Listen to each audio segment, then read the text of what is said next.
Greek New Testament sentence diagramming. This is part 9 of our how-to series. As always, let's have a little review. We will start with adverbial clauses because they will figure into this presentation. Here's an example from Matthew 2:8. Having gone, inquire carefully about the child, and whenever you find him, report to me, that I too, having come, may worship him. So you see that the adverbial clauses are diagrammed on baselines, connected back to their governing verb by angled lines with the conjunction written along that angled line. Adverbial clauses are generally introduced by a subordinating conjunction, such as epon and hopos in these two examples. The verb of an adverbial clause is a full finite verb with a person and number ending, not a participle or an infinitive. Similar to adverbial clauses are adverbial participles. These are diagrammed, as you see, on just simple right-angled shelves. Having gone, inquire carefully about the child, and whenever you find him, report to me that I too, having come, may worship him. Same sentence as before, but this time instead of highlighting those adverbial clauses, I've highlighted the adverbial participles, each giving more information about the governing verb. You notice that the first participle, poreuthentes, modifies one of the sentence's main verbs. The second one, elthon, modifies a verb that is itself subordinate to another verb.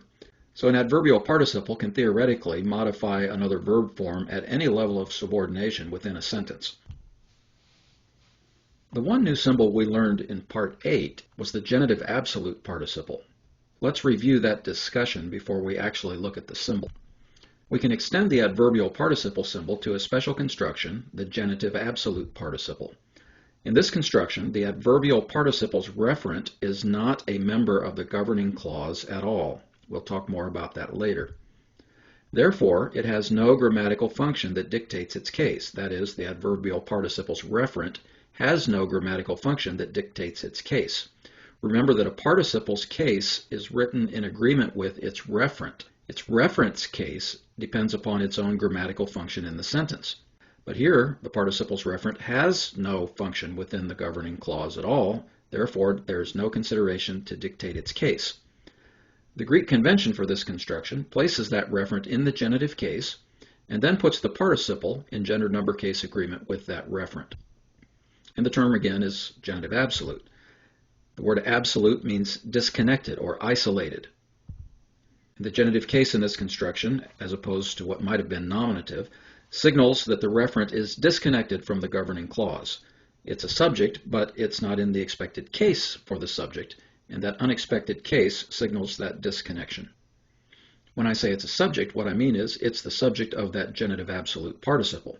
That's another way of describing a participle's referent, the word that could function as the participle's subject, telling who does the action or who exists in the state indicated by the participle. All right, here's the diagramming symbol for the genitive absolute. The first diagram shown is not a genitive absolute. That's a simple adverbial participle phrase, again on that right-angled shelf. The Greek text would read, having come to the temple, Jesus rejoiced. So having come tells when Jesus rejoiced. You notice that pros elthon is masculine singular nominative. That's in agreement with its referent, who is Jesus. Who does the coming? Jesus does the coming to the temple. He's in the governing clause as masculine nominative singular, and so that's the gender number in case of the participle. In the genitive absolute phrase, the sentence reads this way: the crowd having come to the temple, Jesus rejoiced. Or you could say, when the crowd had come to the temple, Jesus rejoiced. So now, who does the coming? Not Jesus. The crowd does the coming. But the crowd does not have a grammatical function in the governing clause. It's placed in the genitive, in the subject slot, with reference to the participle pros elthontos, and then the vertical line that forms that right-angled shelf is a dotted line to indicate the disconnection, the grammatical disconnection. To aklu does not have a genitive case relationship to the verb ekkare. Its only reason for being in the genitive case is so that it can function as the referent or subject for pros elthontos. So the dotted line keeps you from interpreting that right-angled shelf as being a simple modifier shelf where aklu in the genitive would be a genitive case adverb modifying ekkare. Now we're going to go a step further with this genitive absolute by looking at a simple sentence from the Greek New Testament that is written with adverbial clauses. And then we'll modify that sentence to show how it could have been written with a simple adverbial participle in each case. And then we'll modify it further and show how a similar sentence with a genitive absolute participle would compare. So I hope this comparison will prove fruitful for you. The text is going to be a little smaller and a little more crammed in order to fit everything onto this slide. I hope it will be adequately large for you to be able to see it with clarity. So I found this sentence, a short sentence, Matthew 13:16. Blessed are your eyes because they see, and your ears because they hear. You can see that I've highlighted the adverbial clauses in blue, both in Greek and in English. Here's what the sentence diagram would look like with those adverbial clauses diagrammed just as they're written. Everything looks pretty straightforward, doesn't it? There's a baseline with a verb for each of those adverbial clauses. There's an angled line from the governing verb down to that baseline, and the conjunction is written on that angled line. But something doesn't look quite right. What's going on here? What's going on here?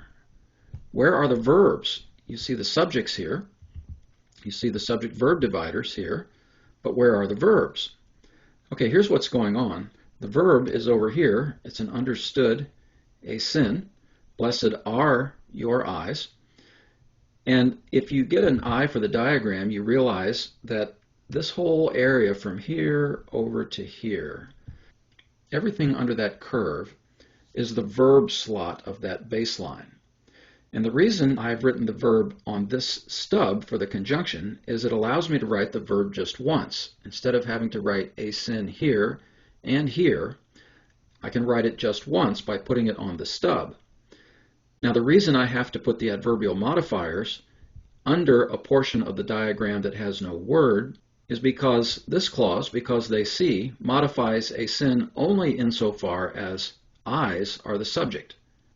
This clause, because they hear, modifies asin only insofar as ears are the subject.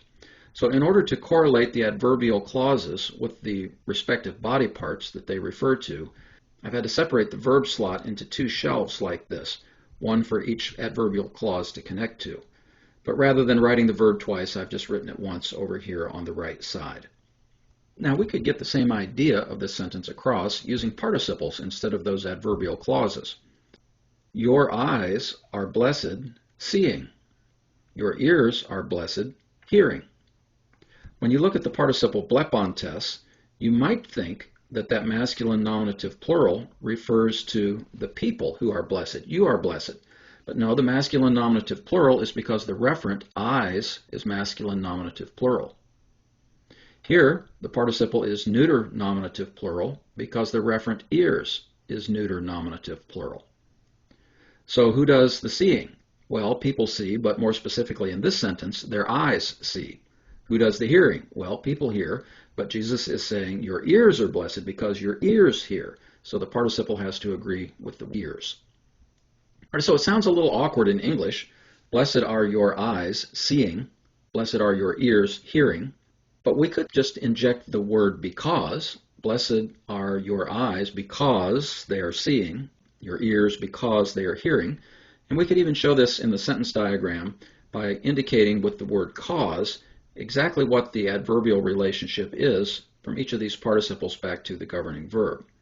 I don't take the space to write those thought connections into my sentence diagrams, but there'd be nothing wrong with your doing so. If you have learned uses of the participles, you know about means and manner and time and cause and result and purpose and so forth.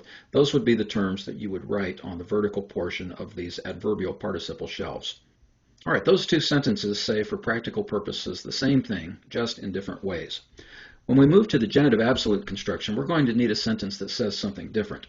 So I've recast this a little bit. Now it says, blessed are you, your eyes seeing, and your ears hearing. So now the subject is the persons, and the eyes and ears become the reference of the genitive absolute participles. How would this look in diagram form? Well, the kernel would simply be, you are blessed, and then you see that dotted vertical line leading us down to two genitive absolute participles in coordinate series. You are blessed, your eyes seeing, and your ears hearing. And once again, you could add the word cause, if you wished, to show the thought connection. This is a causal genitive absolute.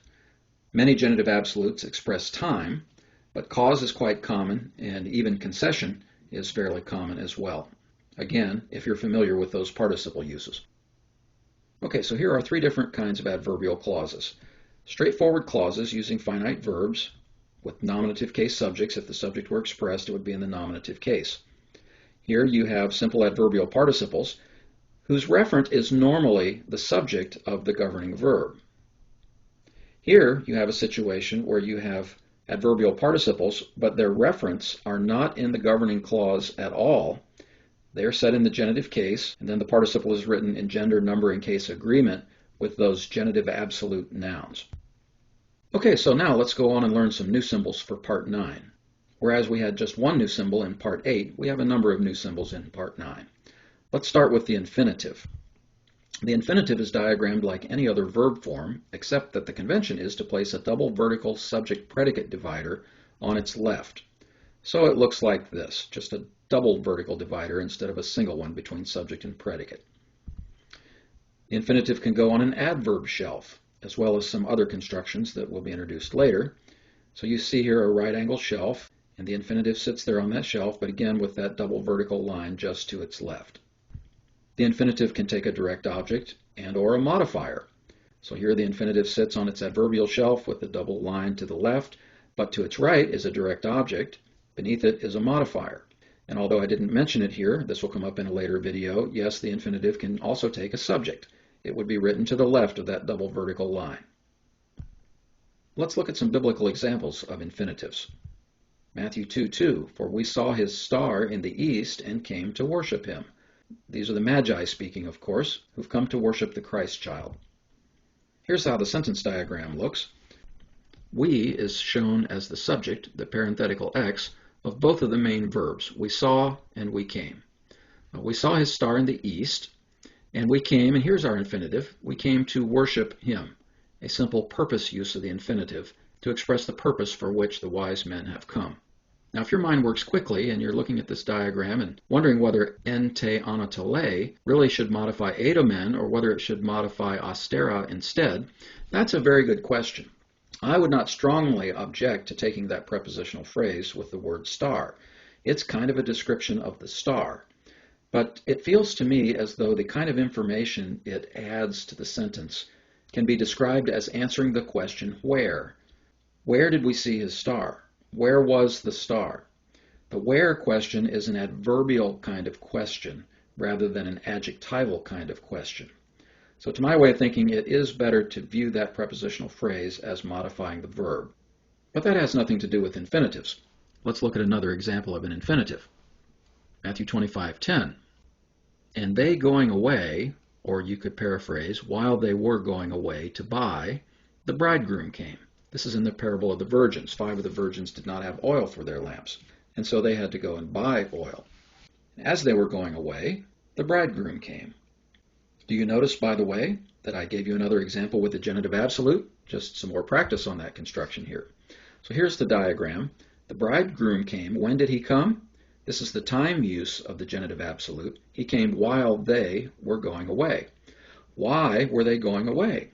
They were going away to buy oil for their lamps. So agorasai is an adverbial infinitive modifying the genitive absolute participle apergomenon.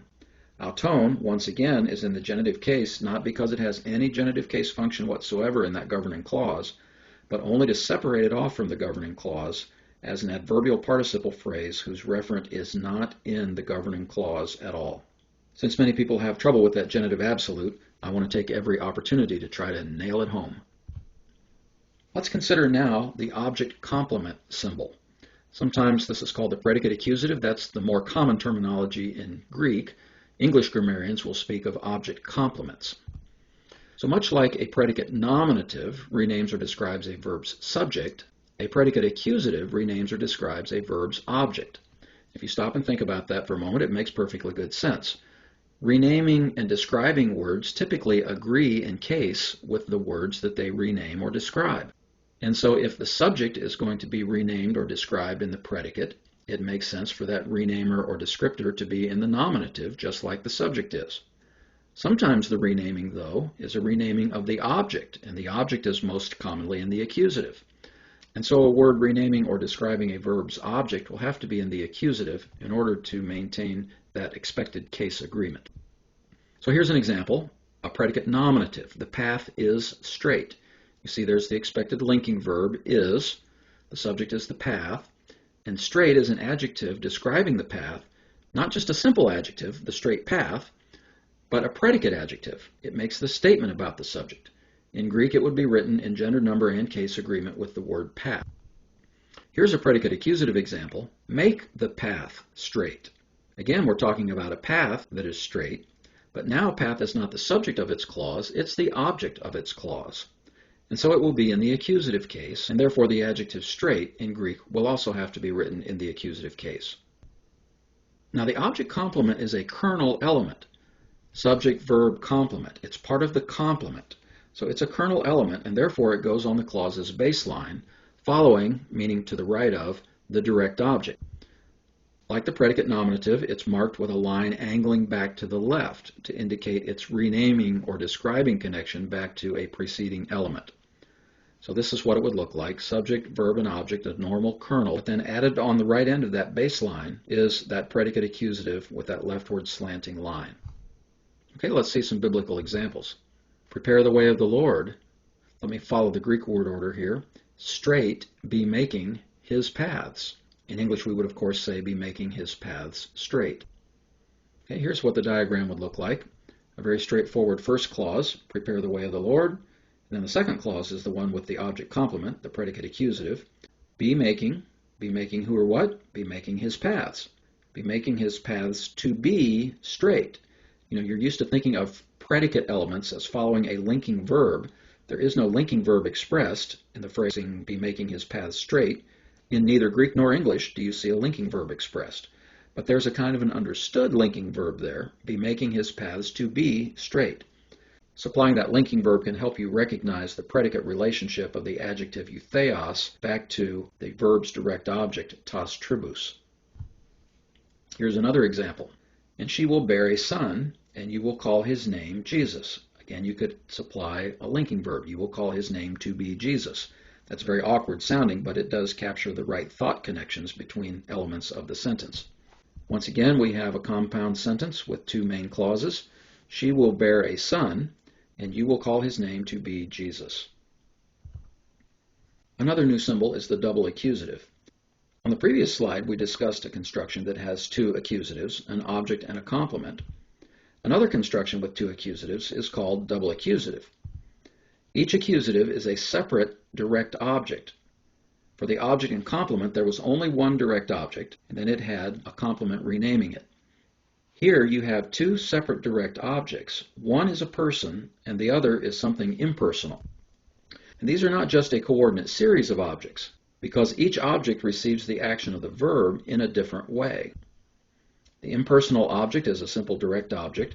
The personal object has a lot of the feel of an indirect object to it, to the English-speaking mind. So here's an example. He taught them many things. It would be diagrammed with subject, verb, and object. I've called it accusative 1 here, just a simple direct object. But then following that simple direct object is a double vertical line to show that here comes a second direct object of a different kind. I'm calling it accusative number 2. So in the example sentence I've given, he is the subject, taught is the verb, he taught who or what? Well, he taught them, but he also taught many things. You have two different kinds of objects. You have the persons that he taught and the things that he taught.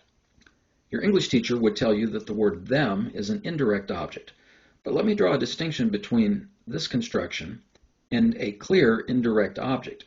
Let's take as a simple example the English sentence, throw the ball to me. We can express that this way, throw me the ball. Okay, in that sentence, throw me the ball, the person who does the throwing is not throwing me at all. In no sense is he throwing me. He's throwing only one thing. He's throwing a ball. But here, he taught them many things. Jesus is teaching people. You could say he's teaching many things to the people, and that wouldn't be inaccurate. But in the Greek approach to things, the personal object, them, is allowed to be in the accusative case as a direct object right along with the impersonal direct object, many things. Two different kinds of objects receiving the action of the verb in different ways. Teachers love this kind of example because it gives us a chance to make a joke. Somebody asks you what you do for a living. You say, I'm a teacher. They say, oh, what do you teach? You say, students. All right, let's look at biblical examples for the double accusative construction. The Greek for the English example I just gave you is in Mark 4:2. He was teaching them many things in parables. Here's what the diagram looks like. Subject is the understood he. Verb was teaching. He was teaching who or what? Well, he was teaching who and what. He was teaching them, first accusative. He was teaching many things, second accusative. By the way, notice where I've placed the prepositional phrase, in parables. Some students would tend to attach in parables to the pronoun autus just because it immediately follows autus. Students sometimes try to treat sentences like sausages while they're still in connected links before they're cut apart for packaging. But clearly that won't work here. In parables isn't telling us any more about the people, it's telling us about Jesus' mode of teaching. So very clearly the prepositional phrase can only modify a didasken, unlike the prepositional phrase we discussed earlier, where in the East could have been taken as a modifier for star. But again, our focus here is not on prepositional phrases, rather on the double accusative. So let's look at another example of that. I also will ask you one word. And in this context, logon could easily be rendered question rather than word. I will ask you a question. All right, here's the diagram. There's that double accusative standing out on the end of the baseline, the impersonal accusative following the personal accusative, humas, separated by that double vertical line. Some people might prefer to double the first direct object separator to show that two accusatives are coming, and then just have a single separator between the two. To my way of thinking, those would be equally good ways of diagramming this construction. One more new symbol for this video, the predicate genitive. Like the predicate nominative, the predicate genitive completes a linking verb, that is, a verb that means to be, some form of to be. Its relationship back to the subject, though, is a genitive relationship that can be expressed in English with of, or the possessive apostrophe s. So here's a simple genitive phrase, Peter's boat. There's no predicate there at all. You just have a noun boat that's expanded by a genitive case modifier. Whose boat? Peter's boat. But there's no complete statement there at all. Nothing is predicated of Peter's boat. Here's a predicate genitive construction. Now we have the linking verb is. The boat is Peter's. If you didn't have the word Peter's, let's say you had a sentence, the boat is large. The boat is green. The boat is beautiful. Those complements would all be in the nominative case, simply describing boat. But here you have a genitive case construction. The boat is Peter's. The genitive case often expresses possession. That's certainly what you have here. You're saying the boat belongs to Peter. So that's expressed with a predicate noun that's not in the nominative case to rename the boat, but it's in the genitive case to express the possessor of the boat. There are a number of thought connections that can be expressed with a predicate genitive. I think it's a good idea when you're labeling these, not for diagramming purposes, but just in your exegetical work, I think it's a good idea to call these predicate genitive of possession, or predicate subjective genitive, predicate genitive of source, predicate genitive of description, as the case may be. But how is it diagrammed? Well, it's diagrammed exactly like a predicate nominative. So you have is in the verb slot, who or what is, the boat is as the subject. The boat is who or what? Well, it's really neither who or what. The boat is whose in this case. Peter's. The predicate genitive is placed into the diagram exactly as if it were a predicate nominative, and we depend on the readers paying attention to the fact that it's in the genitive case rather than the nominative, assuming you're looking at a Greek sentence, that it's in the genitive rather than the nominative in order to pick up on exactly what's happening here. Biblical examples from the first beatitude. Theirs is the kingdom of heaven. Here's how the diagram would look. The kingdom of heaven is, and then here's your predicate genitive, auton. Auton, although it is first in the sentence, is not the subject of this clause. The nominative case subject is basileia, kingdom. Now, on another level of the communication, on the level of discourse structure, the people referred to by auton perhaps really are the topic of this new sentence. Blessed are the poor in spirit, because theirs is the kingdom of heaven. Jesus has just identified a group of people, And now he wants to go on and say something about that group of people. So in a sense, those people are the topic of the next statement. But that's on a deeper discourse level. On the level of grammatical mechanics, the subject is he basileia, and auton has to be the predicate genitive. Here's another one. In one of Jesus' parables, some tenant farmers were conniving against the owner of the farm, and when they saw the owner's son coming to try to collect some of the produce from the farm, they said, "Let us kill him, and the inheritance will be ours." Exactly the same kind of construction. Here we have a compound sentence. The first clause does not have a predicate genitive. It's just a simple subject-verb-object, let us kill him. But the second clause, after the chi, has the predicate genitive, and the inheritance will be ours. Now you might wonder whether the new symbols we've learned in this video are just sort of randomly chosen. It might be a little difficult to see a thread tying them all together. Well, the infinitive does kind of stand in a class of its own, but these other three, the object complement, predicate accusative if you will, the double accusative, the predicate genitive, what they share in common is these are all complementary constructions used on the right end of a baseline. So there's more in common than perhaps you initially perceived. But yes, there is a certain amount of randomness too. They're not all closely interrelated with one another. Okay, that's part 9. Happy diagramming!